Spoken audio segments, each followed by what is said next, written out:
Algunas veces me han preguntado sobre la manera de ser de Federico,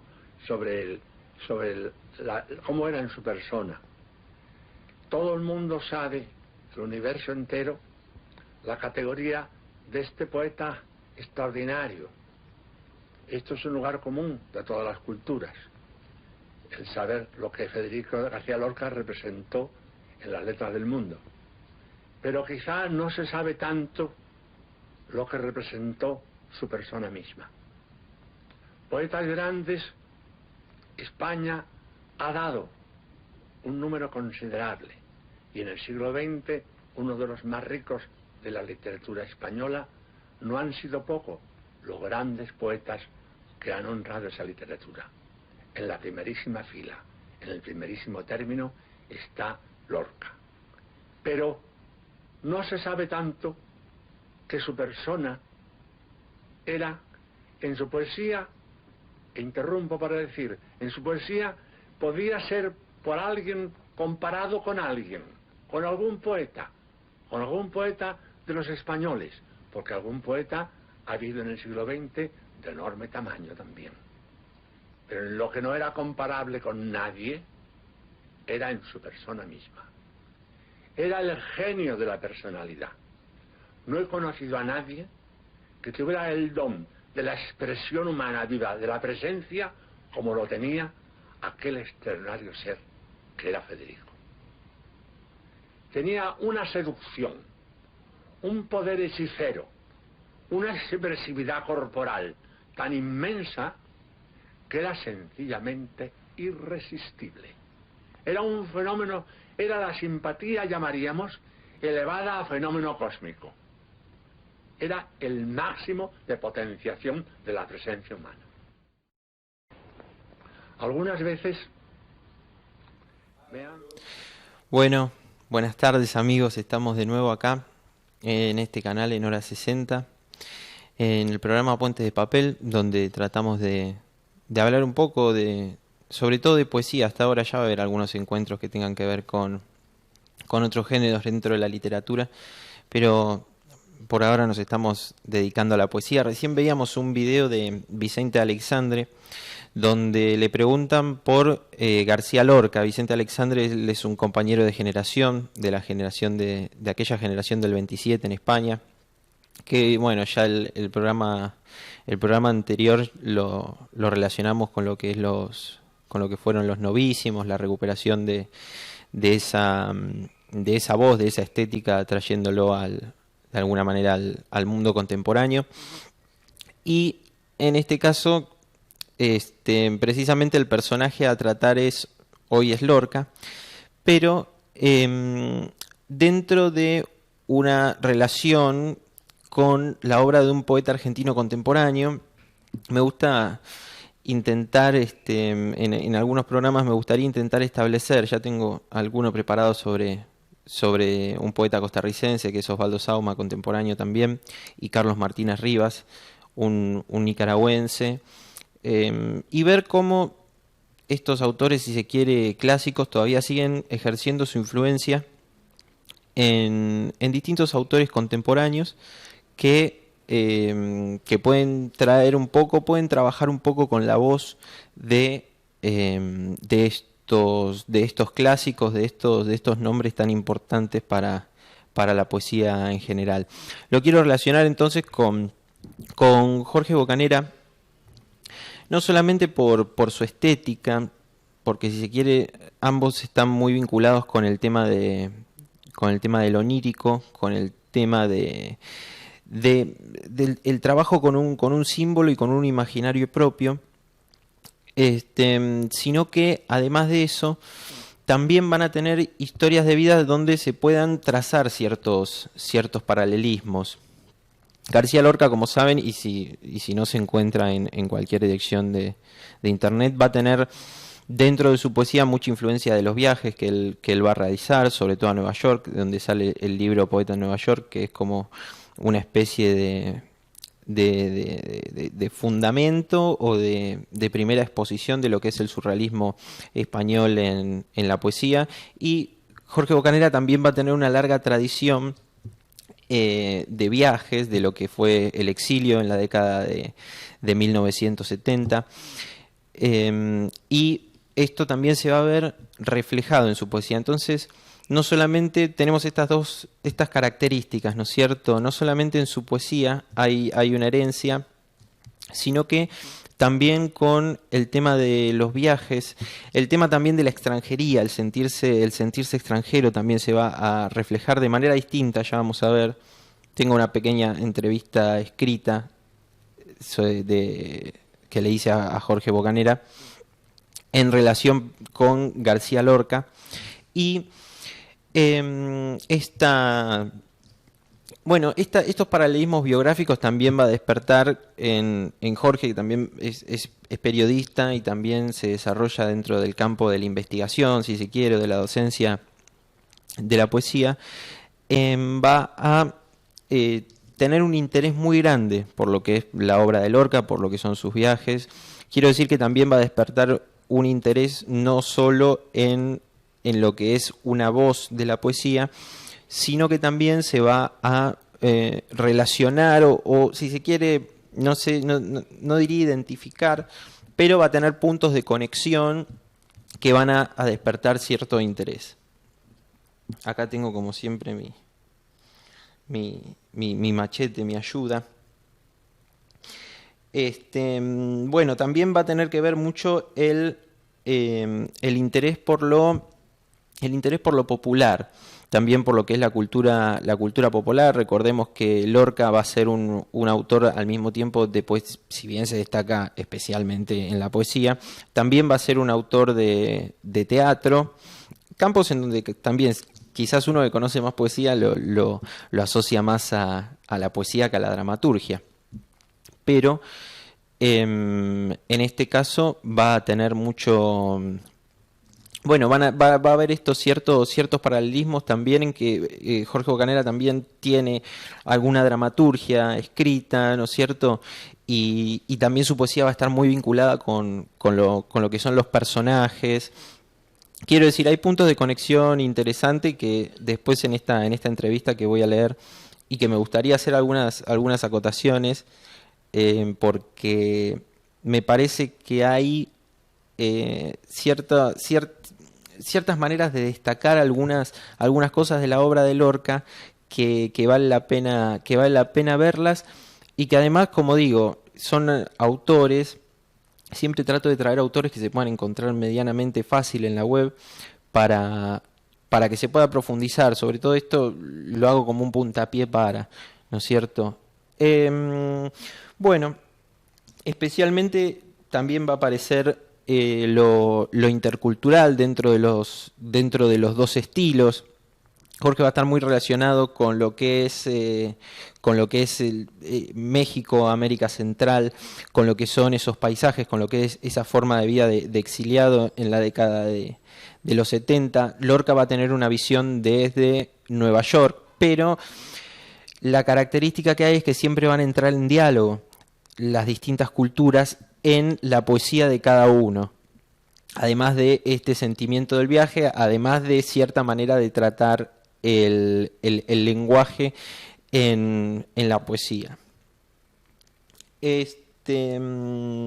Quisiera también destacar que no solamente Bocanera ha escrito sobre lo que es la obra y el personaje Lorca, que en sí, por supuesto, es muy interesante,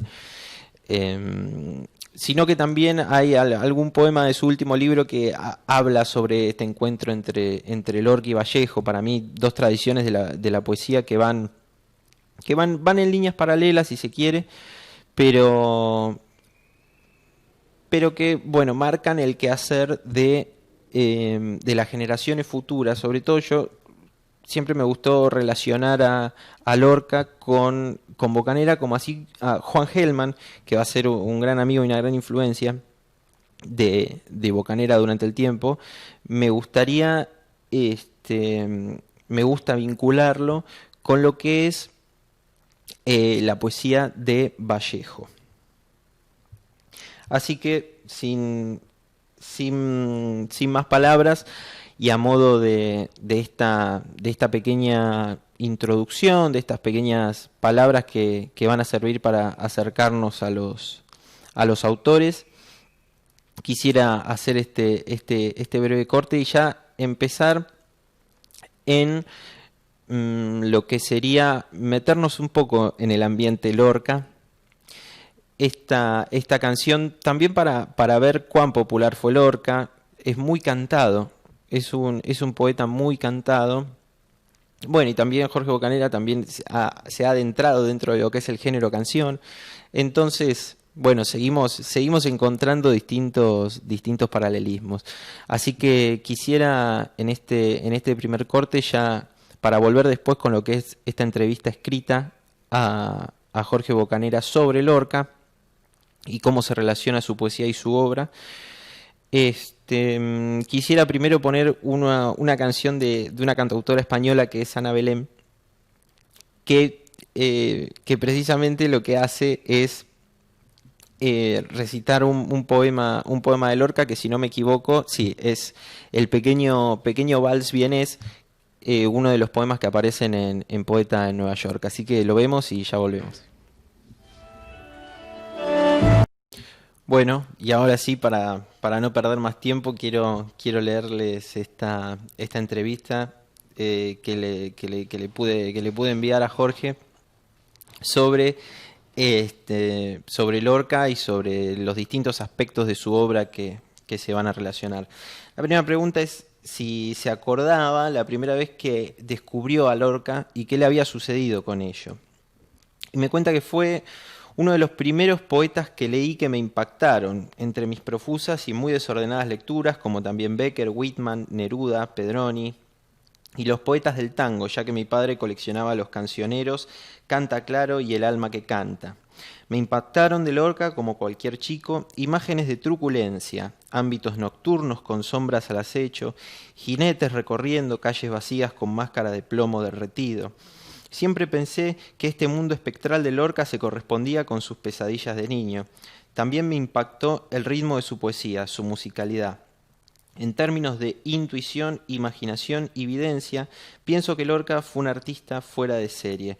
Un poco de lo que decía Alexandra al principio, ¿no es cierto? Cómo todos los poetas coinciden en ubicar a Lorca como una de las voces más influyentes de ese entonces, y que aún su eco, ¿no es cierto?, sigue retumbando. Aquí es un poeta que paradójicamente no se le conoce la voz, por, bueno, y distintas cosas, y además tampoco se sabe dónde está enterrado. Es como que hay todo un halo de misterio que se corresponde con la poesía de Federico.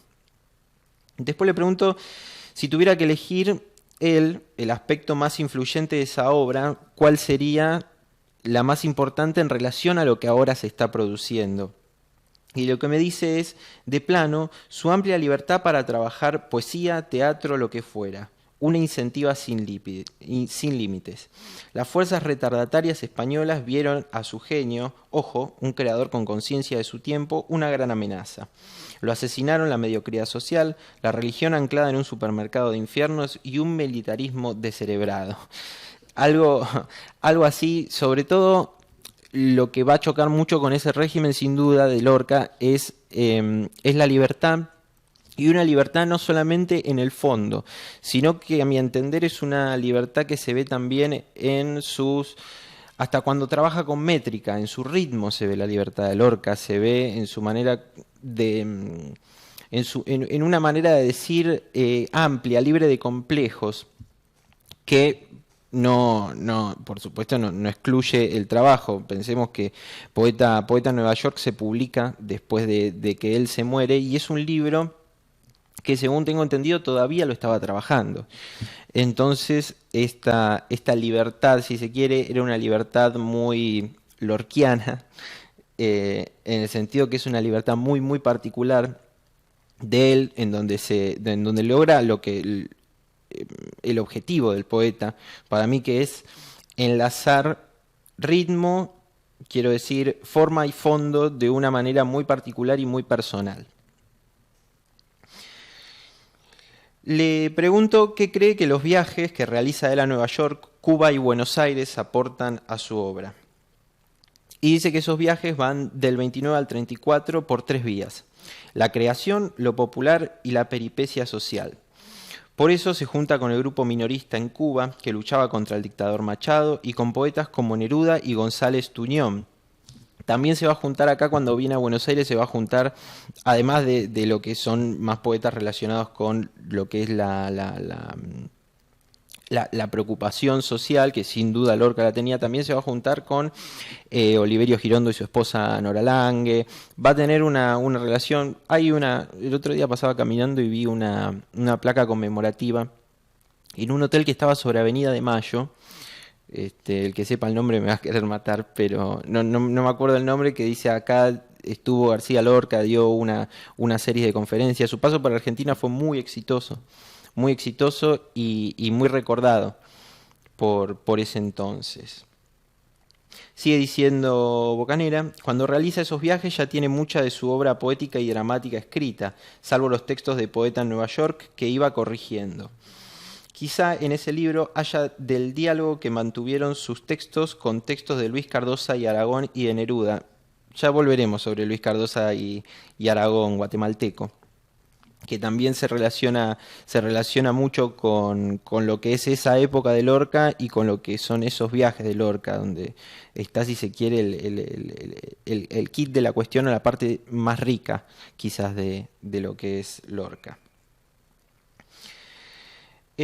Siguiendo un poco, por cuestiones de tiempo hay cosas que me van a quedar un poco colgadas, me da pena, pero quiero seguir con las partes que me gustan. Le pregunto también por un libro que se publicó hace muy poco, que se llama Los ojos del pájaro quemado, y le comentaba que buena parte de esos libros fueron escritos durante el exilio, ¿no es cierto? Y se ve lo que es la extranjería. Hay un verso en donde él dice: afuera una ciudad que desconozco.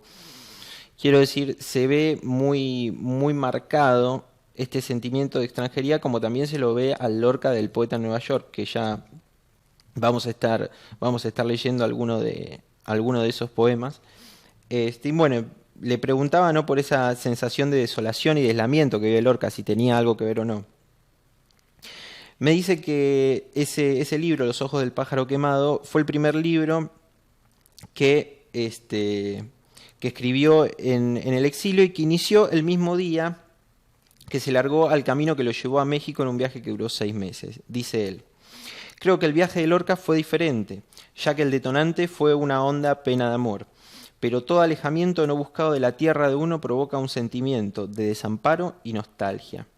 Por otro lado, no sentí frente a la gran urbe esa mezcla de fascinación y aversión que experimentó Lorca frente a lo colosal y a la vez lo miserable de Nueva York, ya que ante el México que me dio amparo, y me refiero más que nada a su gente, solo puedo sentir una profunda gratitud. Creo que a Lorca, que estaba planeando un viaje a México cuando lo fusilaron, le hubiera gustado mucho la tierra azteca, sus raíces indígenas, su reciente revolución, sus muralistas, en fin, la desmesura que es un rasgo de México. Siempre cuando se habla de Lorca, siempre se percibe como un tono de qué lástima que no pudo, qué lástima, qué crimen además, pero en cuanto a la obra, qué lástima que no pudo seguir desarrollándose, o qué hubiera pasado con los distintos avances. Además, recordemos que él cuando él entra en esa urbe de Nueva York, está como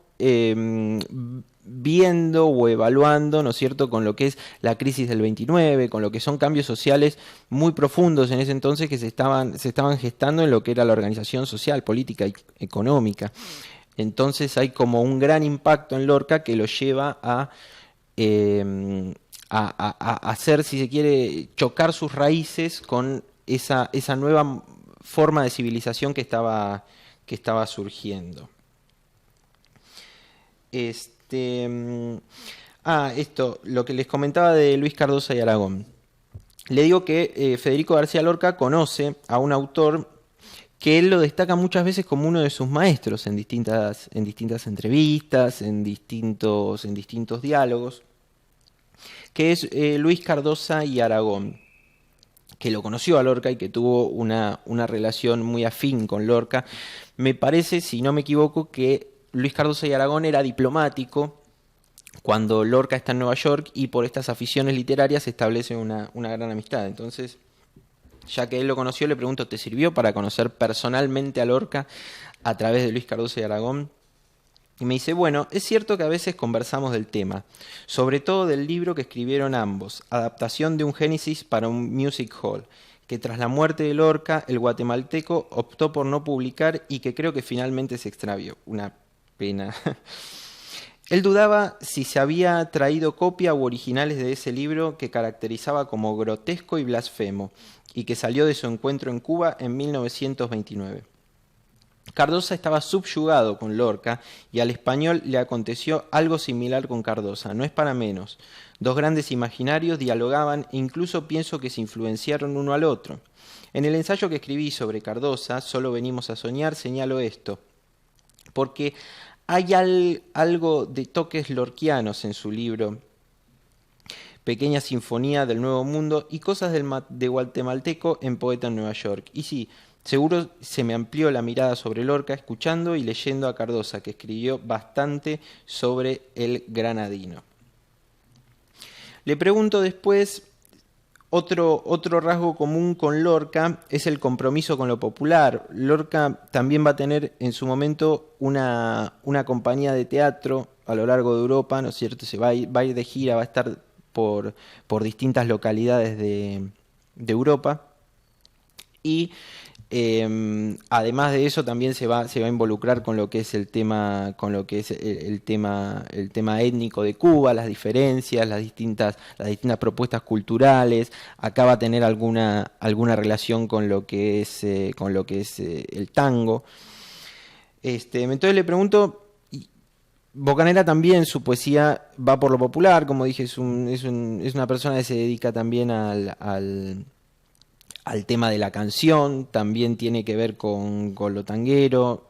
En México también, si se lee su poesía, también está bastante impregnada de los colores de México, de los sucesos, de esa forma de vida en México.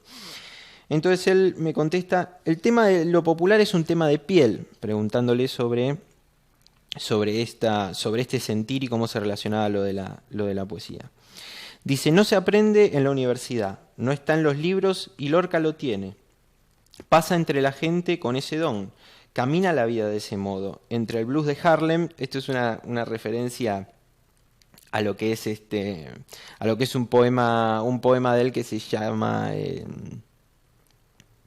ahora no me sale el nombre, pero cuando le escribe al rey de Harlem, que es un personaje que existió, pero bueno, dice, entre el blues de Harlem y el son habanero y los tangos del Río de la Plata, ni hablar del manejo que tenía del cancionero popular español. Si hay algún tipo de compromiso, es tácito. Salvando las distancias, nací en una familia de músicos y cantantes, mis padres, mi hermano, mis tíos y tías y dos primas que llegaron a grabar discos, una cantando folclore y la otra tangos griegos. Estoy ligado al tema canción a mucha honra. Sobre si favorece a la poesía no lo sé. Creo que cuando está hecho bien, favorece a todos. En el caso de Lorca, en algún momento lamentó que el éxito masivo de su romancero gitano hiciera que se lo identificara solo por eso.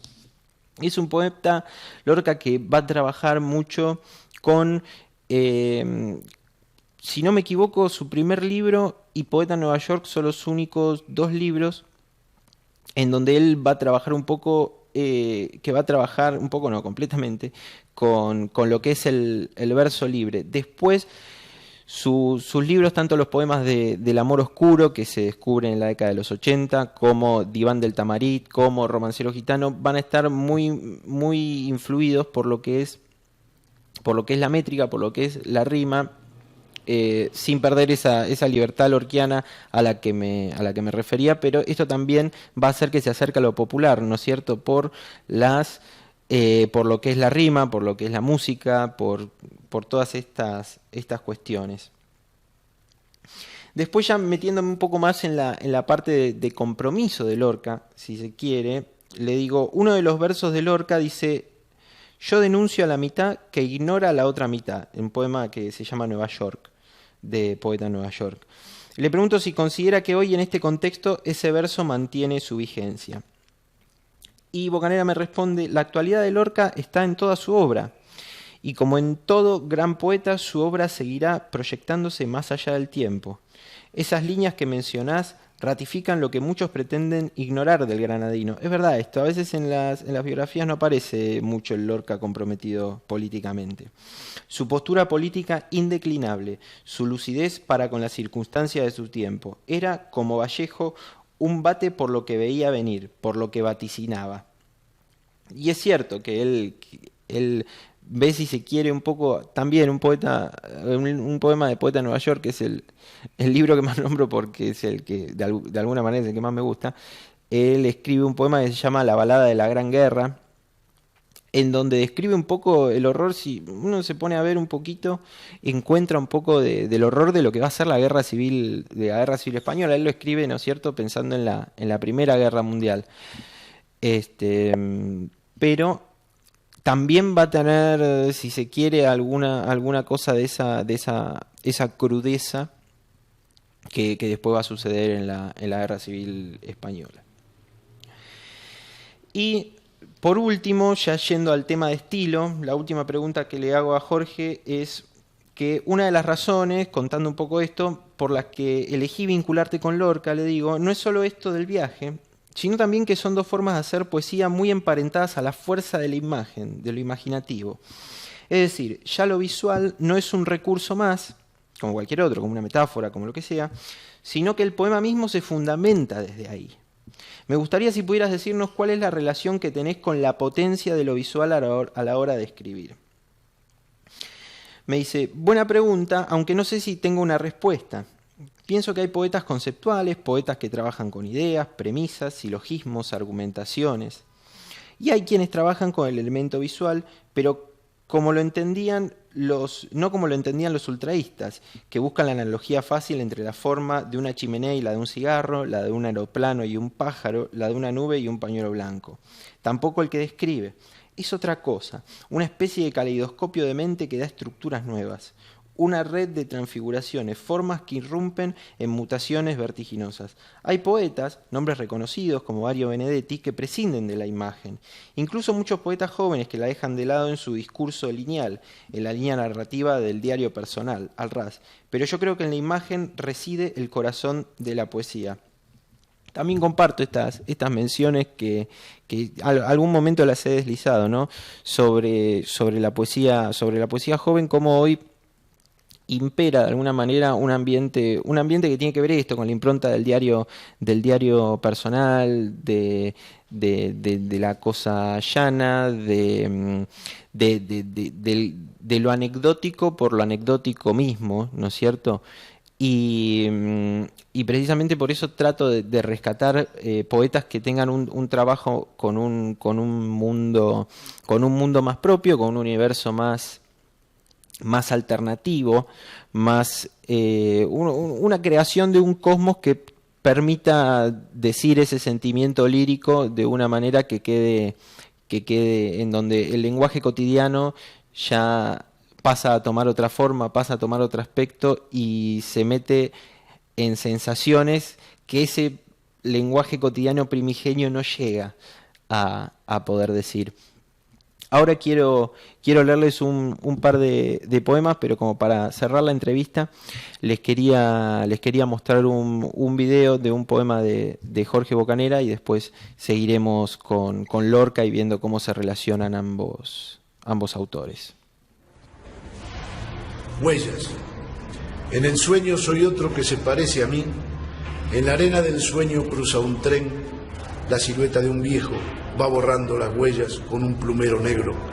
Tras la locomotora, el ruido de tus pasos y los míos, anudados a un tango, a una canción revuelta, a un roquerío lejano donde van a morir todas las camas, y la luz en la luz y el anciano en lo suyo.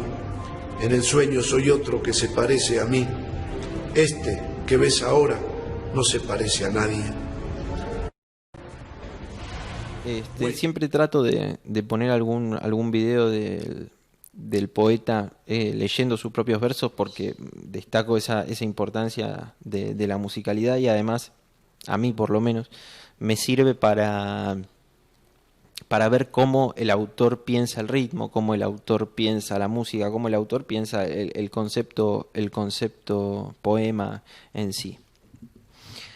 Vamos a eso que escuchamos. Me gustaría que decidan ustedes si hay alguna vinculación con lo que, sobre todo con la estética, no tanto con el fondo, con lo que se está diciendo, que sin embargo hay algunas reminiscencias, pero especialmente con la estética, con la manera de tratar esta imagen que yo le decía en la última pregunta.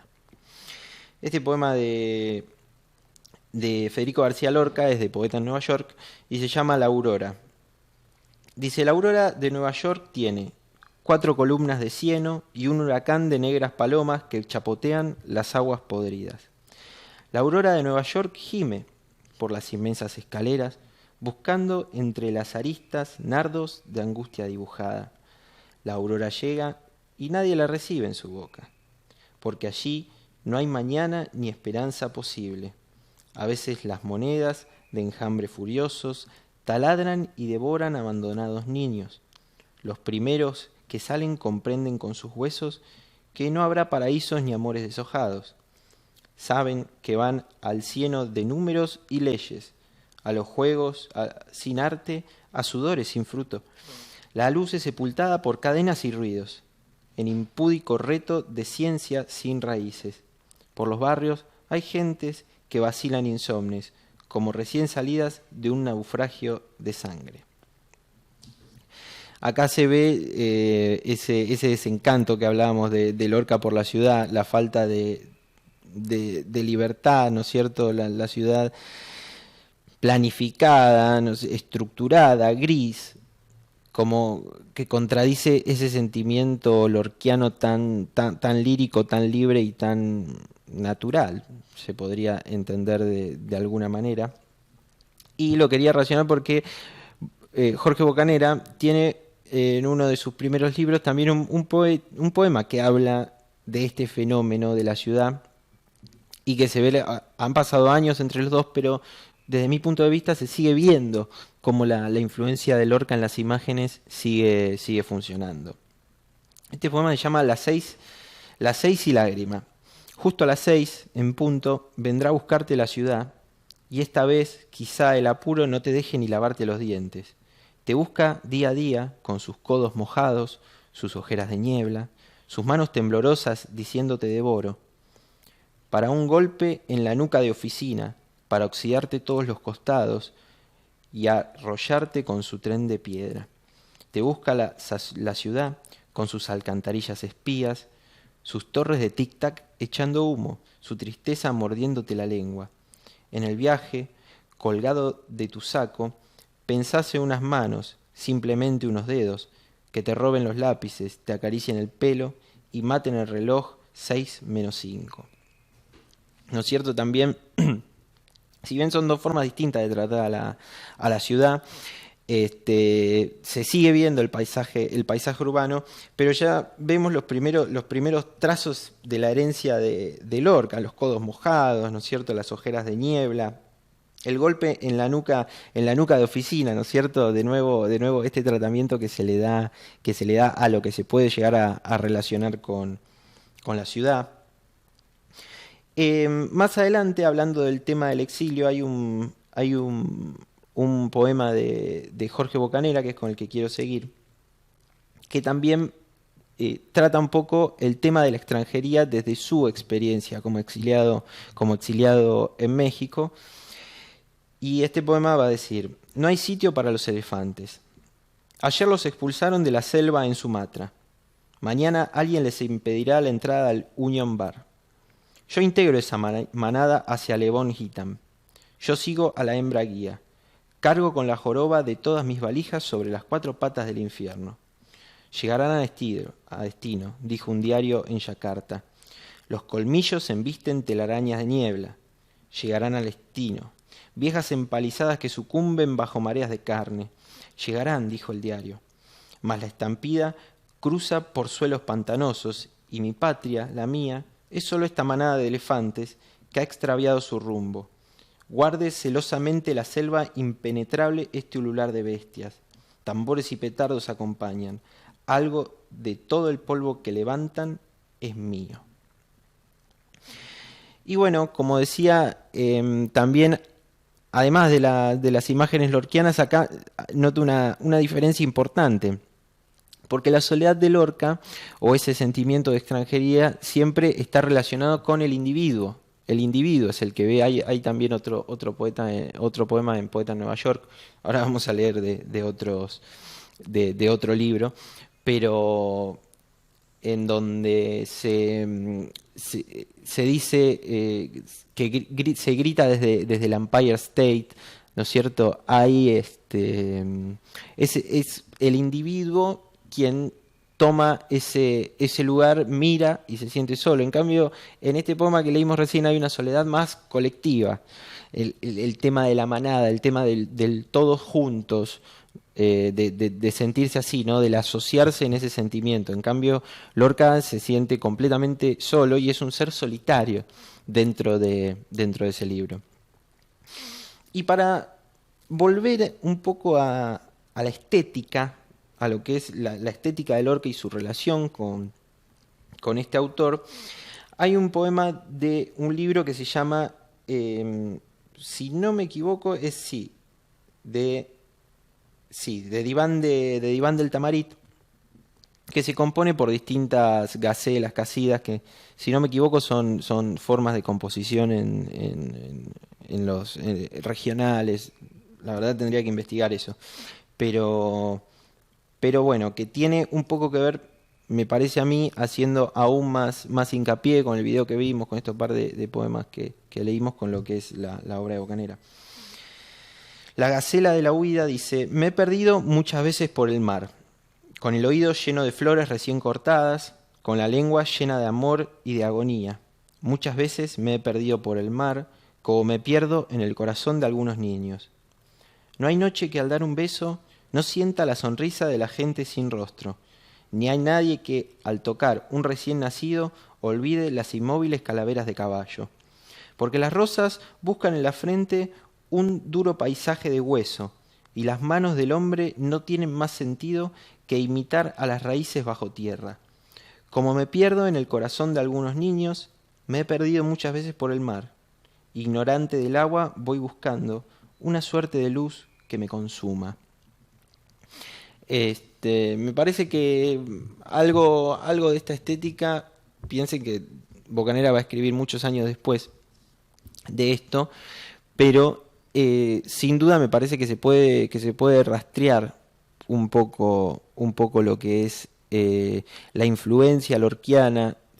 A mí me gusta mucho hablar de paisaje lorquiano, porque Lorca tiene bueno, esos jinetes por calles vacías. Me parece que decía Jorge en la entrevista, me parece que va desde ese lugar, desde esa manera de trabajar. Y bueno, espero que esta comparación de poemas les haya sido útil. Y como siempre digo, sirva como un puntapié, como un primer acercamiento para que después cada uno pueda ir investigando por su parte cómo se relacionan las obras de estos autores, además de los trabajos de Bocanera sobre la materia, y al mismo tiempo profundizar en la obra de Lorca y ver qué otros poetas pueden acercarse a esa estética del granadino que Aleixandre bien al principio remarcaba. Ahora quiero poner una canción que la canta Paco Ibáñez, que tiene que ver con Lorca, que es, si no me equivoco, es el Romance de la Luna. Lo estoy viendo por allá.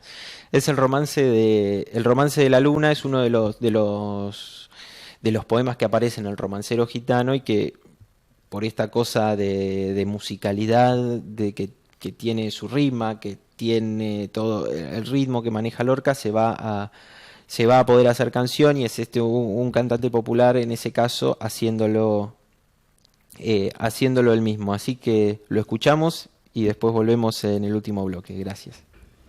a Paco Ibáñez con el Romance de la Luna de Federico García Lorca.